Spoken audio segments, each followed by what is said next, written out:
नया शादी भई हमारा त जोर से मिले नहीं मजा सखी भतारा के ओर से।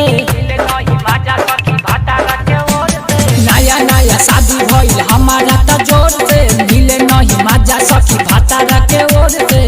पहले रात जाके सुतल बहराव घर से। अरे मार मुदई के रे इतना सुंदर सुंदर बिकाता बाजार में, जा न किन के ले आवो मुंह में लगावे वाला। बाजार संगे सुतल छोड़ देनी सखी कोरोना के डर से।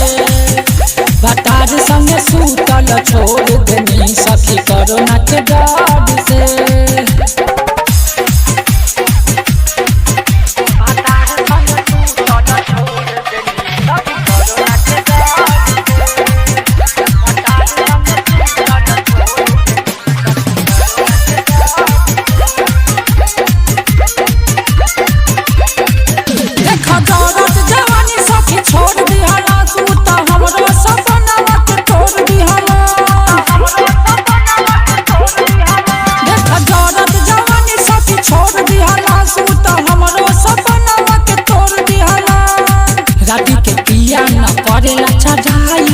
आपस में जो बंधुनो करेला लड़ाई करती रहे खेत हमार जो बले नहार से।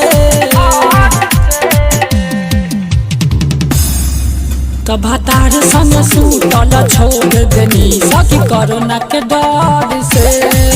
तो भतार संग सुतल छोड़ देनी सखी कोरोना के डर से।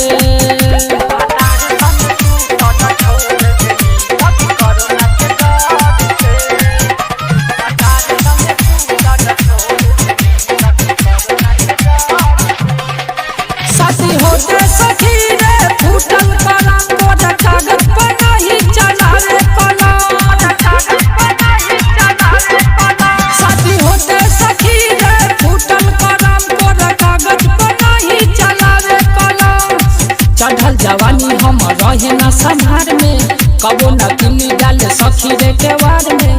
जीतुआ जितेंद्र चंदन शिव जी घर से भागो।